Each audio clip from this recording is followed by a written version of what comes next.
Bien, a continuación, por el Grupo Parlamentario Popular, tiene la palabra el señor Santamaría. Bueno, muchas gracias, señor Marlaska. En primer lugar, en nombre del Grupo Parlamentario Popular, le damos las gracias por comparecer ante esta comisión. Y yo quiero comenzar, no contestaré la simpática intervención del compañero del Partido Socialista, pero sí que quiero comenzar rindiendo un pequeño homenaje al trabajo de todos los hombres y mujeres de la Guardia Civil, no lo perdamos de vista, y muy especialmente a los hombres y mujeres que trabajan en la UCO y que tantas presiones están teniendo que soportar de un gobierno que está empeñado en esconder una trama de corrupción que afecta, comienza y termina con Pedro Sánchez. Pedro Sánchez es el origen, es el líder y es el camino donde comienza y termina toda la corrupción de este gobierno. Y quisiéramos pedirle, señor ministro, que dejen trabajar a la UCO en paz, que dejen trabajar al fiscal en paz, que dejen trabajar al magistrado en paz y que no intenten esconder a los españoles los datos, la verdad que tenemos derecho a conocer. Y todo nuestro respaldo, insisto, a la Guardia Civil y a la UCO para que puedan trabajar libremente y para que lleguen a las consideraciones que consideran oportunas y también al fiscal y también al juez. A partir de ahí me va a permitir, hoy ha salido una noticia en el periódico en el que se dice que Marlaska hurta al Senado determinada información del caso Delcy, y es verdad. Mire, hace meses que le pedimos que identificara a todos los miembros de las fuerzas y cuerpos de seguridad del Estado destinados en Barajas el día que aterrizó la sátrapa Delcy, y usted no lo ha hecho. Hace meses que le pedimos todos los informes y documentos elaborados por los agentes destinados en Barajas esa noche, y usted no nos lo ha enviado. Y hace meses que le pedimos copia del registro de identificación efectuado esa noche a las personas que acompañaron a Delcy, y usted no nos lo ha enviado. La primera pregunta es ¿por qué? Bien, en primer lugar, referirle ya ante sus manifestaciones, si me lo permite la Presidencia, que no se realiza ninguna presión a la UCO, ni se ha realizado, ni se realiza, ni se realizará con este Gobierno, con este Ministerio del Interior. Creo que ellos mismos habrán notado la diferencia de ahora a hace 7 años. Eso estoy completamente de acuerdo y le digo que a ver si también usted dice lo mismo de todos los informes de la UCO, no solo aquellos en los que ustedes entienden que pueden tener una cuestión o un beneficio a utilizar políticamente.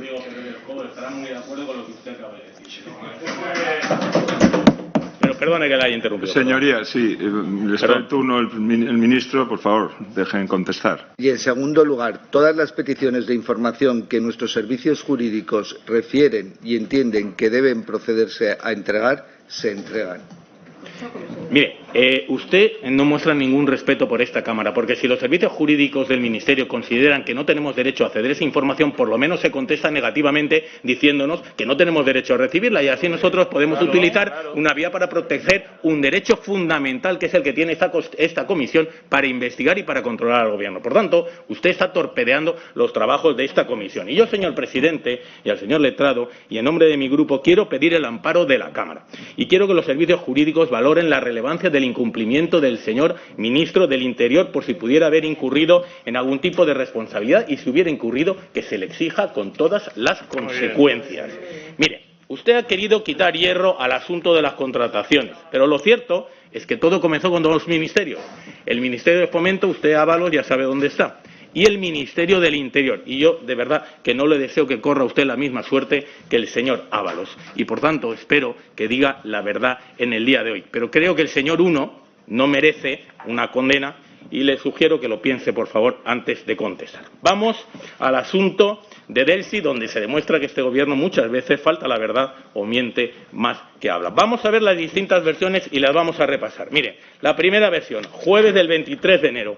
Ustedes negaron de manera rotunda que se hubiera producido una reunión con Delcy Rodríguez en el aeropuerto. Ni hubo reunión ni pisó territorio español. Luego iremos al tema del territorio español y a la anécdota que ha contado usted jurídica. La segunda, viernes 24 de enero, ustedes afirmaron que su amigo venezolano les pidió que saludara a su vicepresidenta en el avión y Ábalos aprovechó para recordarle, amablemente, leo literalmente, que no podía entrar en España. La tercera versión es del mismo día, viernes 24, segunda en el mismo día y tercera en 24 horas. Ustedes reconocieron un contacto fortuito, pasamos de no haber habido ningún contacto a un contacto fortuito.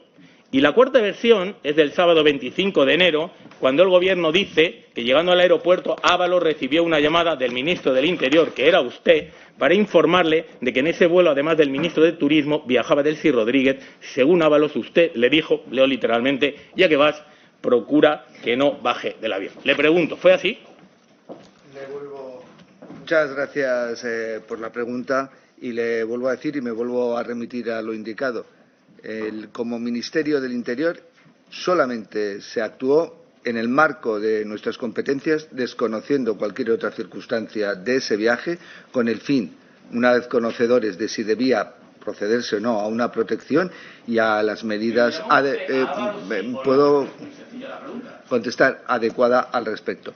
Le vuelvo a decir que nosotros, con esas comprobaciones, a mí se me traslada de que hay una persona, en este caso la vicepresidenta de Venezuela, que tiene un señalamiento Schengen. Y lo que yo traslado es que esa persona no puede pisar territorio Schengen. Pues se lo traslado, como he dicho, se lo traslado, le traslado. Esa persona no puede pisar territorio Schengen. Le vuelvo a decir, cuando tengo conocimiento de... ¿Cuándo tiene conocimiento? Pues poco antes de que esa persona llegue. ¿Y ese poco antes no podría ser usted un poquito más específico? ¿24 horas antes, 12 horas antes, de camino al aeropuerto? Poco antes de que esa persona llegara. Estoy convencido que estaba en vuelo ya, esa persona.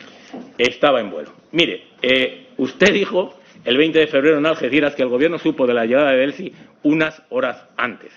Y ahora se ratifica y acaba de reiterar su declaración. Mi pregunta es lo siguiente. Mire, la UCO ha revelado que Koldo habló con su número 2 para organizar el viaje de Delcy. ¿Fue así, como dice la UCO? Vuelvo a decir que en este caso, desde el Ministerio, pudo ser perfectamente, desde el Ministerio de Transporte... ¿Pudo ser o fue?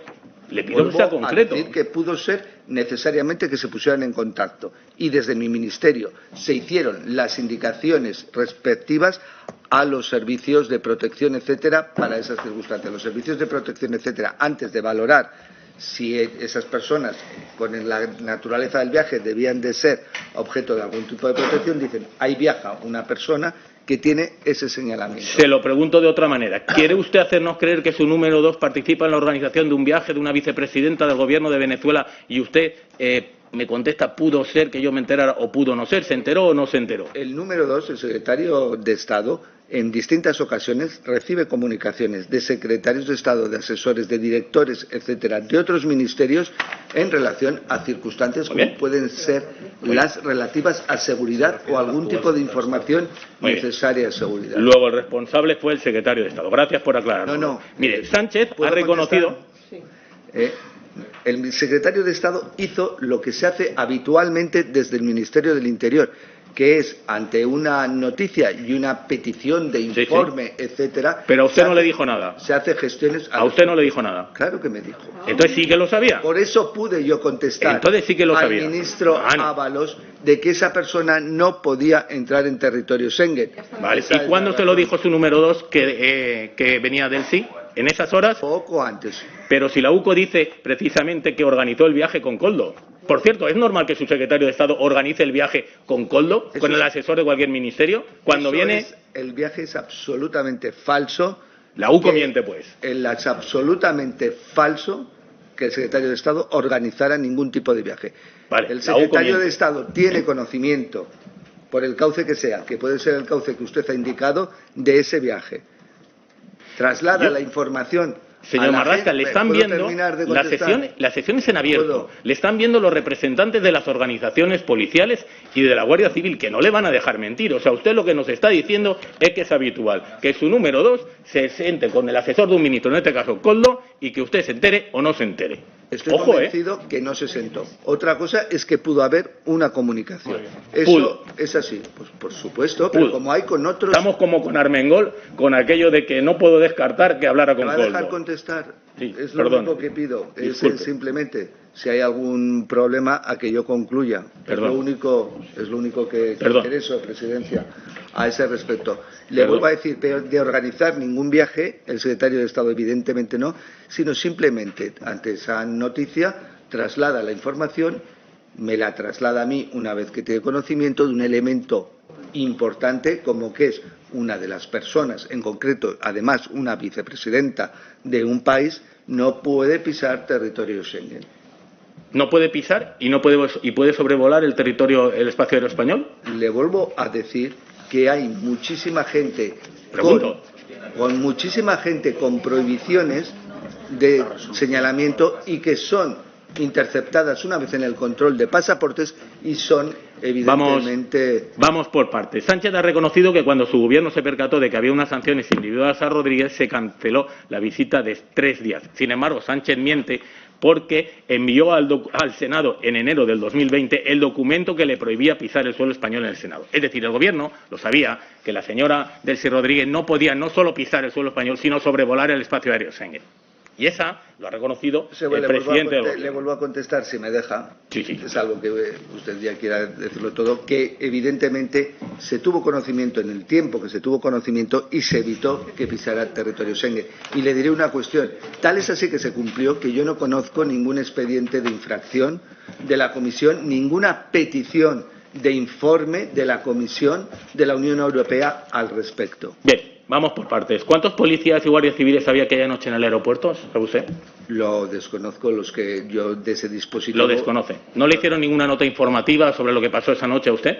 Lo desconoce también. No, simplemente yo la indicación de que no pisara y no pisó territorio... ¿Sabe usted si la Policía Nacional preparó algún tipo de dispositivo en relación con la visita de Delcy Rodríguez? ¿También lo desconoce? Al principio estoy convencido que había un mínimo dispositivo de seguridad porque viajaba una vicepresidenta, eso se supo, y un ministro... Es que hubo un testigo que declaró que había entre 15... ¿Puedo terminar? Y un ministro. Y en ese sentido, un mínimo dispositivo seguro que había.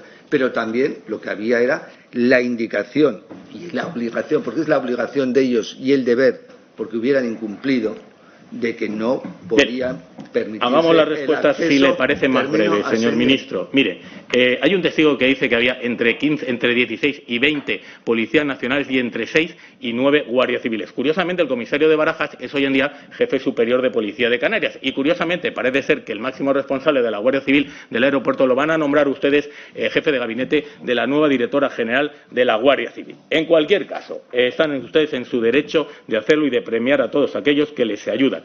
Pero había un dispositivo, porque así lo han reconocido fuentes policiales, que dicen: nosotros estábamos listos y la queríamos pillar. Fueron ellos, los políticos, quienes nos retiraron y nos ordenaron que no nos moviésemos un dedo. ¿Mienten los policías?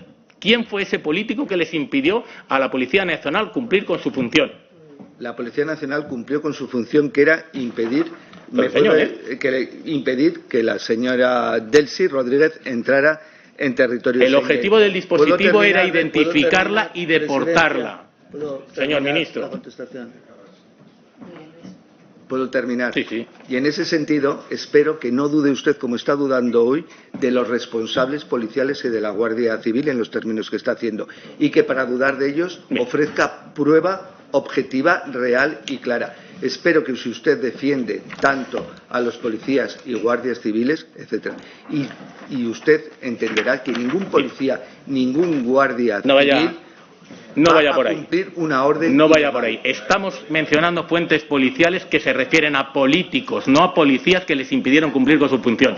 Estamos defendiendo a la policía, a la que dice taxativamente, le he enseñado la foto, que se le humilló. La policía se queja porque los políticos, es decir, ustedes, les humillaron. Y yo le pregunto quién, y usted no se enteró o no lo quiere contar. Mire. No se humilló a ningún policía, no lo hubiera permitido yo, y no conozco que haya una denuncia en ningún organismo relativo a esos hechos que usted dice. Vamos a la siguiente versión del Gobierno, que es del 26, quinta versión, por cierto, cuando ustedes reconocen el encuentro con Delcy, que se alargó durante 20 o 25 minutos. Dice: subí al avión y me la presentaron. La sexta versión, que es del 31, dice que se reunieron con Delcy en el avión y que, sin embargo, reconocen que estuvieron en la sala VIP de la terminal ejecutiva de Barajas, esa que no es parte del territorio nacional. Continúan diciendo que se saludaron en la zona de fronteras de Barajas, que según usted tampoco es territorio nacional. Y mientras usted aplaudía a Sánchez y en el Congreso y en el Senado, que decía que Ábalos había salvado una grave crisis diplomática, estábamos viendo cómo se reunía el señor Ábalos, el Gobierno de España. Hemos pasado de un saludo forzado a una reunión de 20 o 25 minutos y, como verá, no me está desmintiendo ninguna de las noticias que se publicaron entonces. Pero es que además ustedes siguieron mintiendo. Dijeron, se accedió al avión para evitar que Delcy pisara suelo español. La siguiente. Los pilotos tenían que descansar. Hizo una escala para coger otro avión. Cambió de avión, pero no pisó suelo español. Y la séptima versión, dijo usted, que Delcy no pisó territorio Schengen. Esto no es territorio Schengen. Usted ha apelado al criterio jurídico. Le recuerdo lo que dice la sentencia del Tribunal Supremo de 26 de noviembre de 2020 en relación con este caso. Se lo voy a leer literalmente para que vea que no le miento. Mire, le leo literalmente lo que dice. Vamos a ver. Perdone. Destaca que leo literalmente, destaca que el acceso al territorio español se produjo desde el momento en que la aeronave sobrevoló espacio aéreo español y que cuando el Falcon aterrizó en el aeropuerto Barajas con absoluta independencia de la terminal en la que se dirigiera y de la zona del aeropuerto por la que transitara, la vulneración del mandato emanado del Consejo ya se había consumado. Pero una vez descartada cualquier duda acerca del hecho de que Delcy Rodríguez accedió al territorio español y vulneró la decisión europea aprobada por el Consejo de la Unión Europea. Descartada cualquier duda. Ese es un argumento jurídico del Tribunal Supremo, que conozco, que usted es magistrado, algo le sonará lo que es el órgano jurisdiccional supremo de nuestro ordenamiento. ¿Se sigue ratificando en que Delcy no pisó suelo Schengen? Porque permítame una anécdota. Me he leído el contrato entre la empresa que gestiona esa terminal. Fíjese que la curiosidad es, pagan el IBI. ¿Conoce usted algún caso de territorio nacional donde no se paga el IBI? Están sujetos, si tienen que hacer una obra, a la licencia municipal. Pero ¿conoce usted algún caso de que se licite un contrato de gestión de servicios si no es territorio nacional? ¿Ha licitado usted el contrato de limpieza de la Casa Blanca alguna vez? O sea, pero ¿se dan cuenta de las tonterías que nos están diciendo, de que nos hacen convular con ruedas de molino? Pisó territorio español y eso es territorio Schengen. ¿Puedo contestar? Sí, perdón. Vuelvo a ratificarme en que no pisó territorio Schengen. Vuelvo a decir que no ha habido ni siquiera... Señorías, dejen contestar al ministro, por favor. No ha habido ni siquiera una petición de información al respecto de la Comisión y creo que fue un hecho bastante notorio para el caso de que la Comisión hubiera entendido que podía haber habido alguna irregularidad, hubiera pedido información al respecto, pero si quiere, desde el punto de vista jurídico, según usted, ya no podemos tener los procedimientos de asilo en frontera para poder repatriar, porque entonces ya de entrada tendríamos que aceptarles que entraran en Madrid porque ya está. Le menciono la sentencia del Constitucional que trata este tema en relación con dos nigerianos. Si jurídicamente podemos discutirlo, claro. Pero evidentemente yerra usted en esos términos. Bueno, en cualquier caso, está claro, y juristas hay que analizarán lo que usted está diciendo y pondrán a cada uno en su sitio. Pero vamos a otras cuestiones. ¿Quiénes acompañaron a Ábalos aquella madrugada en Barajas? No lo sé. No lo sabe. O sea, aparece por ahí el asesor de un ministro y a usted, la Policía Nacional, que se junta con Coldo y con Aldama, no le cuenta nada. El comisario de Barajas, ese al que premia, dándole la Jefatura Superior de Policía de Canarias, no le dice nada. Yo no pregunto a ese respecto. Yo simplemente, si puedo terminar de contestar, Presidencia, es que me resulta complicado, si no. Bueno, yo lo entiendo, señor ministro, y más viniendo usted de donde viene, porque la dinámica de la comisión es así. Yo protegeré que usted conteste, no se preocupe. O sea, que es... No, lo que quería decir es que yo no interrumpo a quien me interroga en esos términos. Pero lo que únicamente quiero referir es que quizá a ustedes les cueste mucho entenderlo. El ministro del Interior, en este caso yo como ministro del Interior, me ocupo exclusivamente de lo que es el campo de mi actuación, que es la seguridad y garantizar el cumplimiento de la ley en los términos que a mí respeta y procede. Y en este caso era dar cumplimiento a un señalamiento Schengen, como bien sabe, de que había una persona, en este caso la vicepresidenta de Venezuela, que no podía pisar territorio Schengen. Quien fuera a Barajas y estuviera mientras no se incumpliera el señalamiento Schengen, yo desde luego no tenía interés en conocerlo. Unas preguntas breves que usted me va a contestar, que no sabía, me imagino. ¿Quién permitió a Aldama la entrada en Barajas y en calidad de qué? No lo sabe. No lo sé. ¿Fue la Policía Nacional? No lo sabe. ¿Quién de la policía? ¿Puedo contestar? Sí, perdón. Primero, no sé dónde estuvo, cuándo estuvo, cómo entró, si entró y en qué circunstancias. ¿Quién le permitió al señor Aldama y a Koldo acceder a las zonas restringidas del aeropuerto? Tampoco lo sabe. Vuelvo a decir lo mismo, pero supongo que Koldo, como asesor del ministro Ábalos, viajaría con el exministro Ábalos. ¿Conoce usted a Aldama? Ha contestado que no. No, no lo conozco. Sin embargo, estuvo aquella noche en el aeropuerto. Y luego yo no estuve en el aeropuerto. Usted estuvo en el aeropuerto y, según ha dicho, usted no tuvo nunca conocimiento ni se le informó en ninguna nota informativa de que Aldama estuvo en el aeropuerto. Eso es lo que usted ha dicho. Así es. Y luego también ha contestado a un compañero que tampoco sabía que estaba dado de alta en las bases de datos de su ministerio. Es decir, Aldama es para usted una entelequia. Otras preguntas a que me imagino tampoco conocerá. Primero le voy a hacer una referencia y evidentemente sé que tengo la obligación, y es lo que estoy haciendo, de decir verdad. Si yo supiera todos o las personas, los hipotéticos colaboradores, etcétera, de los servicios de seguridad y de los servicios de información, sería algo harto difícil conocerlos. Pero, en segundo lugar, de los que sabría, evidentemente me ampararía en el secreto oficial, y en una materia tan reservada y tan importante como de confidentes, entenderá usted que el ministro del Interior, y por la propia naturaleza de la materia, se ampararía. Nosotros, señor Marlaska, y le pediría a usted, como representante político, que si usted de algunas personas entiende que debe de conocer si han sido o cómo han sido cooperadores, pida evidentemente la desclasificación de ese secreto. Nosotros, señor Marlaska, estamos aquí para exigirle responsabilidades políticas. Es usted el ministro del Interior, que lleva 10 minutos reconociendo que no se enteraba de nada de lo que sucedía en su ministerio. Y usted entiende que no tiene por qué asumir ninguna responsabilidad política, y nosotros le aceptamos en su razonamiento, aunque nos parezca de ciencia ficción, porque luego iremos a la situación del comandante, iremos a otras situaciones. Pero sigo preguntando, ¿pasó Delcy por el control de pasaportes? No lo sabe. Sí.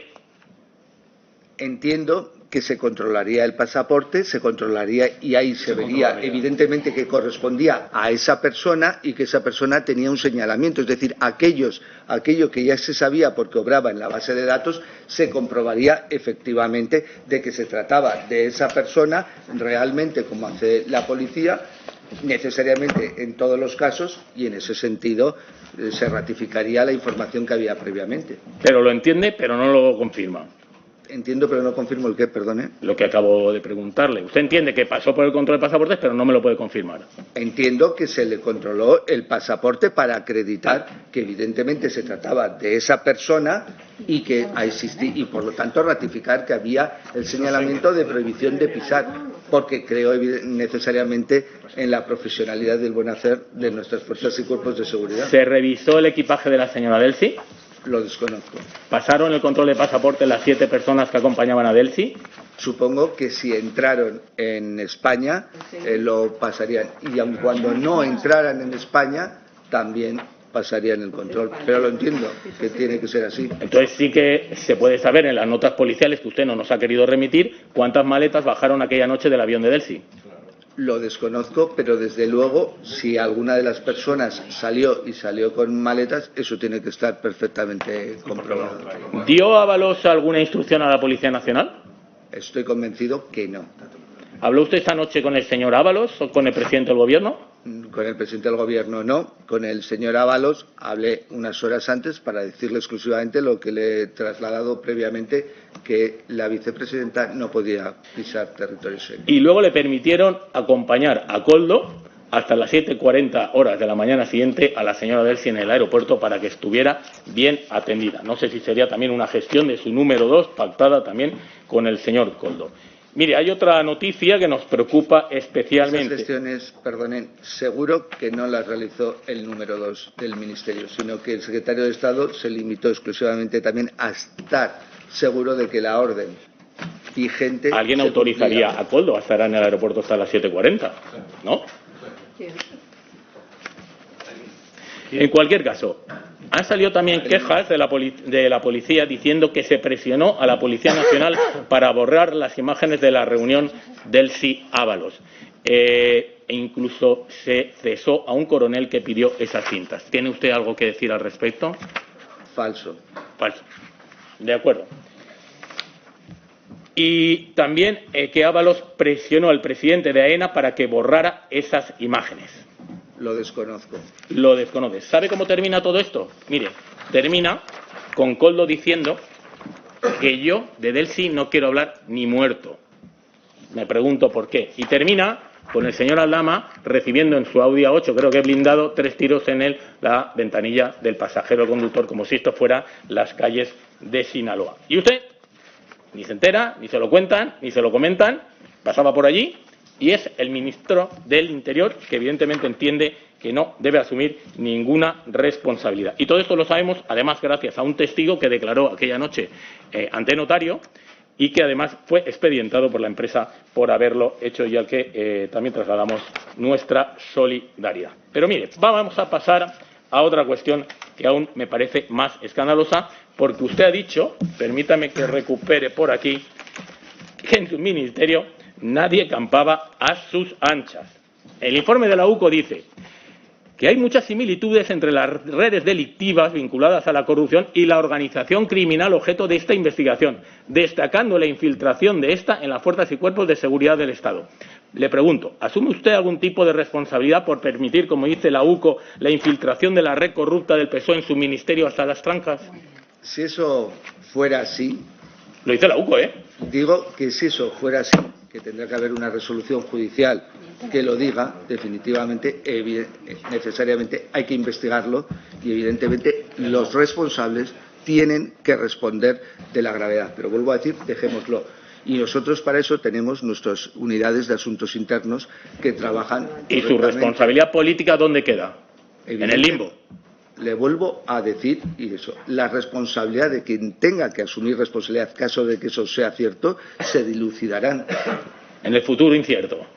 Le vuelvo a decir, se dilucidarán, pero dejemos que sea el procedimiento judicial. Ustedes están dando demasiadas cosas. Nosotros estamos recogiendo informes de la UCO y preguntándole por la responsabilidad política, no valorando las calificaciones ni los hechos jurídicos. Las cosas se declaran como son, cuando judicialmente son adveradas en ese sentido. No adelantemos ninguna cuestión. Pero ahí está la UCO, como policía judicial y bajo las órdenes de un juez, investigando todos los hechos con plena libertad, como procede en un Estado de Derecho. Hace unos años quizás era algo distinto. ¿Desde cuándo conoce usted la relación que mantiene su comandante favorito, Rubén Villalba Carnerero, con el intermediario de Sánchez, con el intermediario de Ábalos, con el intermediario del PSOE, con el intermediario de Delsi, con el intermediario de Venezuela, con el intermediario de Globalia y con el amigo de Begoña Gómez, el señor Aldama? ¿Desde cuándo conoce usted esa relación? Primero, no tengo ningún comandante favorito y, en segundo lugar, le diré que a esta persona no la conozco. No la conozco. Pues la ha tratado usted muy bien para no conocerla. En cualquier caso, ¿desde cuándo tiene usted conocimiento de que la Guardia Civil, vía su comandante favorito, le daba móviles seguros a los miembros de la trama? Vuelvo a decir que lo desconozco, no tengo ningún comandante favorito y dejemos que la investigación lo pueda determinar caso de que así sea. Señor Marlaska, dice usted que en su ministerio nadie campaba a sus anchas y resulta que andaba un comandante de la Guardia Civil dándole teléfonos seguros. Un momento, señor Santamaría, le rogaría que mantenga en silencio. Yo creo que ha empezado usted, pero les he pedido a los dos. Efectivamente. O sea que, por favor. ¿No? Pero bueno. Si ustedes no entraran a debatir que hay un ministro y un señor que lo está interrogando, no se originarían estos líos. Así que, por favor, mantengan el silencio. Siga, señor Santa. Mire, la UCO dice que la Guardia Civil le daba móviles seguros a la trama que afecta directamente al señor Sánchez desde mediados del 20. Y por las grabaciones hemos sabido y hemos conocido que el superior del comandante, es decir, un teniente coronel, agente 1 en el informe, sabía que tanto Koldo como el ministro Ábalos usaban esos móviles. Yo, señor presidente, me va a permitir una cierta grosería y que lea el tenor literal de la pregunta que hace el teniente coronel al comandante favorito, el señor Marlaska, en relación con los móviles, que le pregunta, y leo literal: ¿qué cojones hacemos nosotros comprándole telefonía a este tipo? ¿Podría usted responder, señor Marlaska? No puedo responder porque lo desconozco y usted entenderá que todos los servicios o actuaciones, tanto de Guardia Civil como de Policía Nacional, yo evidentemente no las conozco. No, es que como dice que nadie campaba a sus anchas en el ministerio. Le digo que nadie campaba a sus anchas para tomar o pretender dar directrices o tomar decisiones por parte de tanto de este ministro como de su gente de máxima confianza. Es a lo que he hecho referencia. Cualquier actuación que pueda existir irregular dentro de Guardia Civil, de Policía Nacional, de cualquier parte de mi ministerio, evidentemente, deberá ser realmente investigada, sancionada como corresponde. Y la responsabilidad política para otro tiempo. Pero en cualquier caso, usted lo que me está diciendo, corríjame, es que la Guardia Civil le da móviles seguros a un asesor de un ministro y a un ministro y a usted no le informan. Pues si así ha sido, no estaba informado. Madre mía. Y no lo he investigado tampoco. ¿Quiere usted decirme? Es que al final es mejor tomárselo a broma porque esto es un tema tan serio. ¿Se da usted cuenta que con esos teléfonos móviles se defraudaron 182 millones de euros a los españoles con los teléfonos móviles de la Guardia Civil y usted no asume ninguna responsabilidad política? Creo que está desviando realmente toda la intervención y creo que no se está dando usted cuenta de lo absurdo de su pregunta. Pero si está en el informe de la UCO, está en el informe de la UCO, mira. Vamos, Cuando digo lo absurdo, explíquenos. Cuando digo lo absurdo es por pretender que si hay alguien que dentro de la Guardia Civil hace algo irregular, va a tener la osadía de contárselo al ministro del Interior. Es lo único que tiene la responsabilidad política. Es usted un ministro que tiene que asumir una responsabilidad política. Que usted nos viene muy bien que vaya al ministerio, que el café sea bueno, que las vistas del despacho sean estupendas, la moqueta mullida, pero usted tiene una responsabilidad política por lo que sucede en su ministerio. Que la gente no es que campaba a sus anchas, es que hay una red criminal infiltrada hasta las trancas en su ministerio, que dan móviles con los que se defraudan 182 millones de euros. Pero bueno, en cualquier caso, usted allá con lo que declare y quiera declarar. Y entiendo de la Policía Patriótica, eso sí que era otra cosa. Mire, yo si quiere, señor Marlaska, era el portavoz de la Comisión Kitchen. No quiero contestarle lo que le puedo contestar, pero si usted quiere, cuando termine, nos sentamos ahí usted y yo, con la prensa y con los micrófonos abiertos y hablamos de todo esto todo el rato que usted quiera. Fíjese si le cojo el reto. Pero conteste, vamos al turrón. Mire, ¿cuál es el procedimiento que utiliza la Guardia Civil para ceder teléfonos móviles? Lo desconozco. Lo desconoce también. Lo desconozco y desconozco si realmente existe y dan esos teléfonos móviles. En base a que, claro, no podrá contestarme, se acordó facilitar a Víctor Aldama teléfonos móviles. Ojo, 3 al mes. Vuelvo a repetir lo mismo. Y luego reconoce su comandante favorito que dieron Aldama en el sistema. El sistema, hasta donde yo lo conozco, que es poco, diferencia entre informantes, colaboradores y confidentes. Y entonces se le da, porque en el caso de que salte una alarma en otra investigación, avisan al superior jerárquico del que apunta a esa persona en el sistema. ¿Usted sabe por qué es la razón que aparece Aldama en los sistemas de la Guardia Civil? Lo desconozco. ¿Desconoce quién le dio de alta en el sistema? Lo desconozco. ¿Desconocerá para protegerle de quién y de qué? Desconozco, vuelvo a decir. Y dice usted que nadie campaba a sus anchas. Bien, bien. ¿Iniciaron ustedes algún tipo de investigación interna antes de que los compañeros aquí presentes firmaran una denuncia denunciando la corrupción que afecta al Partido Socialista o procedieron a hacerlo después? Porque ustedes sabían que estaban investigando a la trama, a la agencia tributaria, desde junio del 22.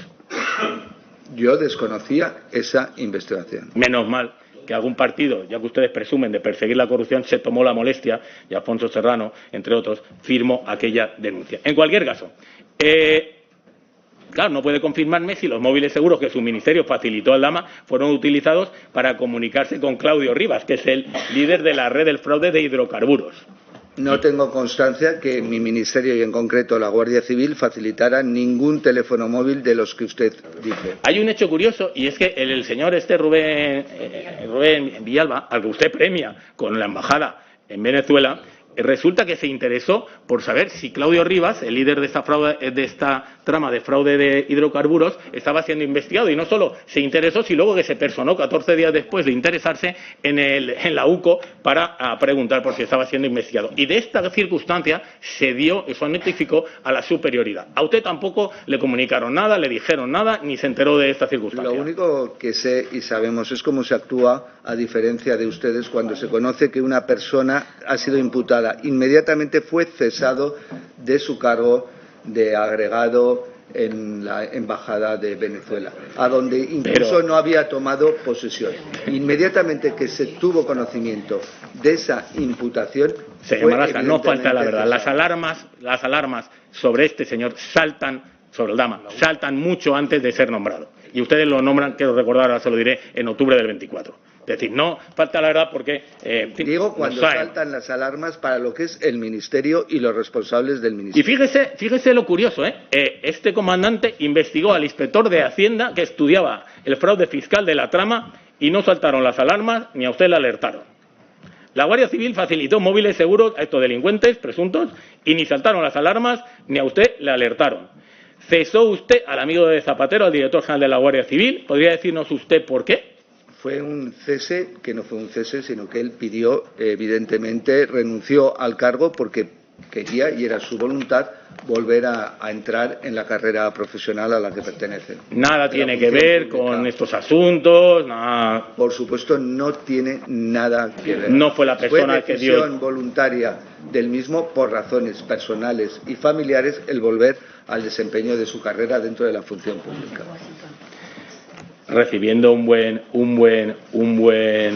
premio, la embajada, la Consejería de Interior de la Embajada de Washington. No está mal. Referir que esa es su función pública. Sí. Él ha sido director de comunicación o consejero de comunicación en distintas embajadas, en atención a que es un alto funcionario público de formación, y esos son los destinos habituales que ha tenido. Sí. Yo soy administrador civil del Estado, intenté acceder a una de estas y ya ve dónde estoy, fíjese.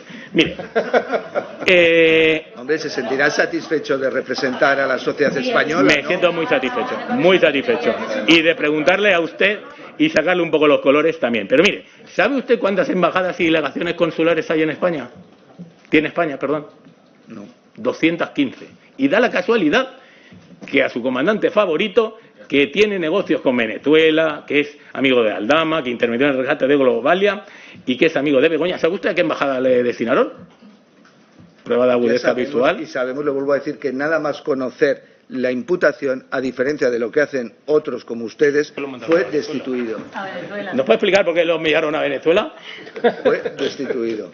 No, pero ¿por qué lo enviaron? Porque para poderlo destituir lo enviarían primero. Normalmente ahí hay una propuesta formal dentro de analizados los currículums. Yo no intervengo luego en la comisión de la propia Guardia Civil, de los departamentos técnicos de la Guardia Civil. Si usted es tan respetuoso con los departamentos técnicos de la Guardia Civil, le puedo dar un expediente en concreto para que vea que son los departamentos técnicos y los que llevan relaciones internacionales dentro de la Guardia Civil, y entérese, son los que establecen la prelación en razón a lo que entienden ellos como mérito. Y luego es una libre designación. También conocemos el escalafón de la Guardia Civil y la habilidad que tiene usted para saltárselos. Pero en cualquier caso. Supongo que usted respeta los procedimientos de la Guardia Civil, todos los procedimientos de la Guardia Civil. Los que están hechos correctamente los respeto, los que están hechos incorrectamente o ilegalmente no los respeto. ¿Cree que hay algún procedimiento de la Guardia Civil que está hecho incorrectamente? Hombre, eso de dar teléfonos móviles a una trama corrupta me parece que es una cosa que evidentemente no debía de suceder y por la que usted debería haber dimitido ya, sí, efectivamente. Eso es lo que yo pienso. Hay hechos de la Guardia Civil, de responsables. Pero mire, vamos que se nos agota el tiempo.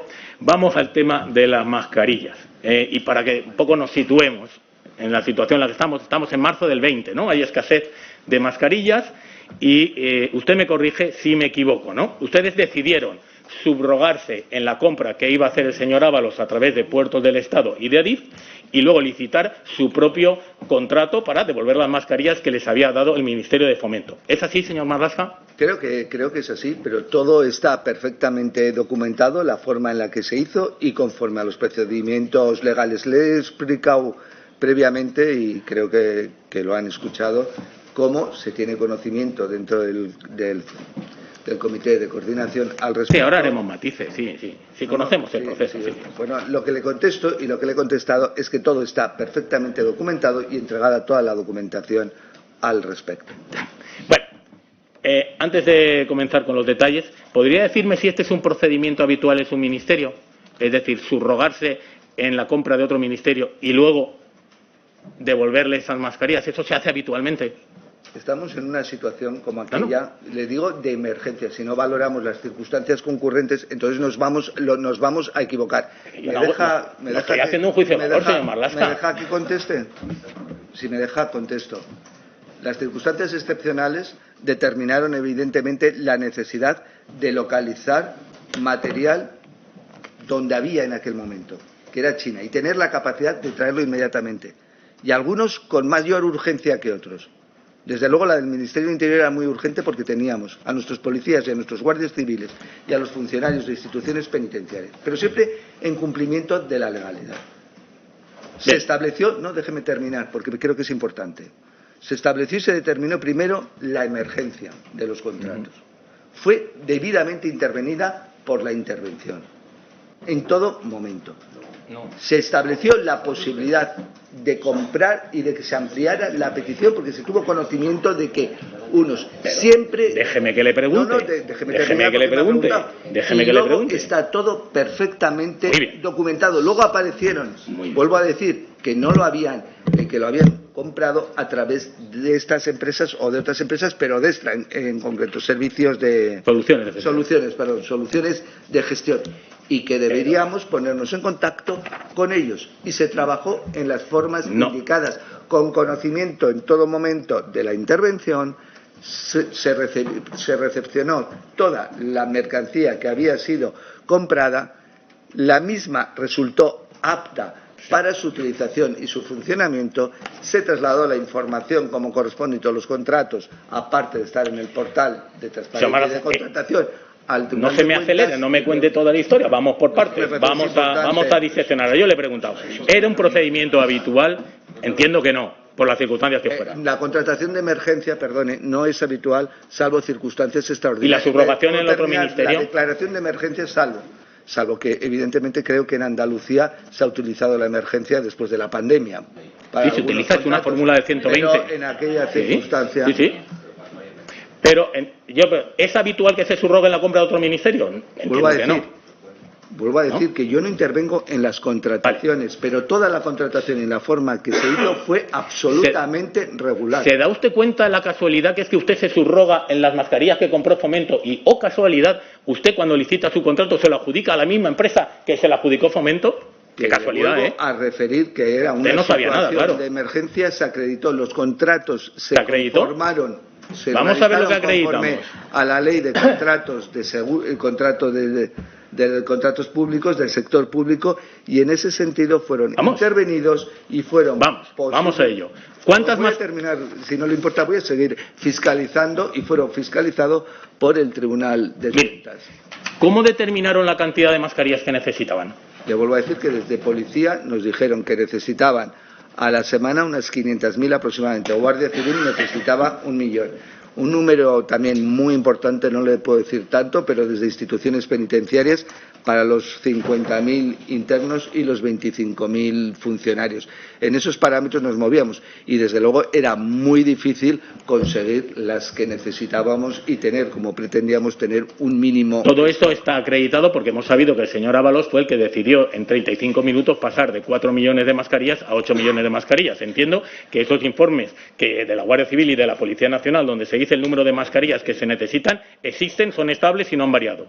Yo tengo esa información. ¿Usted tiene esa información? ¿Cómo se trasladó la información? Pues no se lo puedo confirmar. Pero el número de mascarillas que se nos trasladaba, que eran necesarias y precisas. ¿Sí sabe alguna cosa más? Dice, mire, ¿quién autorizó al subteniente José Luis Rodríguez García, destinado en el misma, a acceder, esto lo pregunta Ábalos, en el Congreso, a acceder a la sala donde se custodiaban las mascarillas? Dice, el subteniente ha reconocido que fue él quien gestionó las mascarillas de interior. Pregunto, ¿fue así, con el permiso de quién y siguiendo las órdenes de quién? Lo desconozco, pero le vuelvo a decir que en nuestro caso se hizo todo conforme a la legalidad y las mascarillas resultaron aptas para el fin al que iban. La Inspección General de los Servicios dice, y yo creo que algunos de los trámites que obliga en la contratación de emergencia, efectivamente el Ministerio de Interior los cumplió, pero otros no. Entre ellos hay que explicar por qué se eligió a Soluciones de Gestión y, entre otras razones, motivarlo adecuadamente. Ustedes no han explicado por qué eligieron a Soluciones de Gestión. Según Belmar y Fraile, la decisión se tomó en una comisión interministerial. ¿Fue así?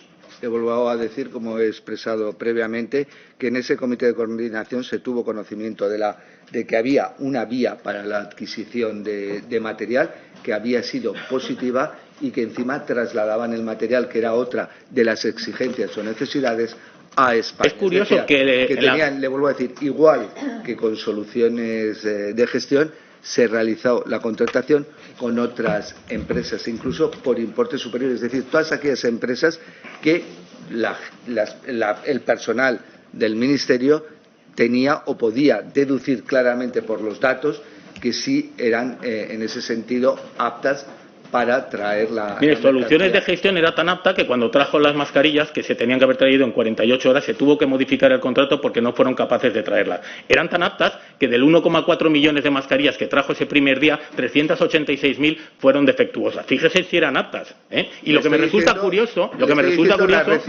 Estoy diciendo las recibidas por el Ministerio del Interior. Y creo que muchas administraciones se darían con un cántaro en los dientes de que todas sus adquisiciones de mascarillas, etcétera, hubieran tenido el éxito en ese sentido que tuvieron las del Ministerio del Interior.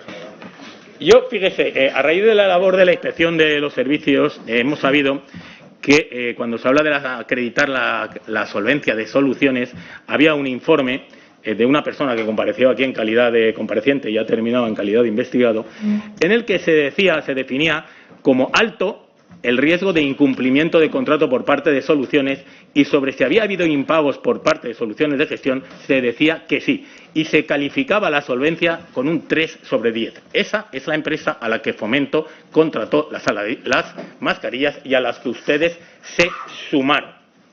Pero es que, ¿sabe usted que también compraron mascarillas a otra empresa que se llama Inju, a la que le dedicaron 3,9 millones de euros? ¿Ha tenido usted ocasión de echarle un vistazo qué es Inju? A ver, le voy a contestar por partes. Lo que correspondía en aquel momento para la contratación era, evidentemente, tener constancia que no había ninguna deuda fiscal, ninguna deuda con la Seguridad Social. Y eso, evidentemente, ocurría en el caso como no podía ser de otro modo. Luego también estaba la garantía de que el pago era a la entrega, no pago anticipado como hicieron otras administraciones y tuvieron pérdidas y no sé cómo justificar. En este caso teníamos también garantizado que no iba a haber un perjuicio para lo que es el erario público si no se cumplía el contrato o pasaba cualquier circunstancia. Esa cautela también estaba. Y la otra empresa a la que usted hace referencia, he tenido conocimiento después, evidentemente, de que también se ha contratado casi por 4 millones de... casi 3,9. Casi, le iba a decir, casi 4 millones de euros, y según el informe que me apuntaron o que me indicaron luego posteriormente, esta empresa no quería seguir contratando con el Ministerio del Interior porque el precio que nosotros asumíamos parece ser que para ellos no era suficiente, o quizá tendría alguna otra administración que le pagaba otras Señor cantidades. Marlasca, yo no le recomendaría sacar mucho pecho con esta empresa. Esta empresa pegó un pelotazo de 71 millones de euros y después del pelotazo esta empresa se liquidó y su propietario está desaparecido. Inju fue constituida por Vanessa Durán Mesas, la primera persona que figura en Have Got Time, que curiosamente, porque aquí todo sucede por curiosidad, es la empresa que pagaba el chalet de Ábalos en Sotogrande. Y ustedes le adjudicaron 3,9 millones de euros. Es decir, no solo adjudicaron a la trama la parte que corresponde a Soluciones, sino también a la parte de Inju. Pero usted, entiendo, que tampoco lo sabía, claro. Evidentemente, y que tampoco tiene ninguna responsabilidad. No sé nada de eso, pero seguro que hay más administraciones, y miren, y pongan la lista. Armengol, tiene razón, y Ángel Víctor Torres, tiene seguro razón. Seguro que alguna del Partido Popular, en esas circunstancias, seguro que también es cliente, ha sido cliente de esa empresa. Le vuelvo a decir, si me deja terminar, porque me parece importante, la importancia en aquel momento de conseguir ese material para proteger a toda nuestra gente, todas las administraciones, y lo que hacíamos evidentemente es tener las garantías necesarias de que podíamos conseguir el mismo. Mire, voy a ir terminando porque hay una cosa que verdaderamente hace usted referencia al precio. Ustedes licitaron por 3,27 euros las mascarillas, 3,27. El precio final que pagaron fue 2,7. ¿Sabe por qué licitaron a 3,27 y pagaron a 2,7?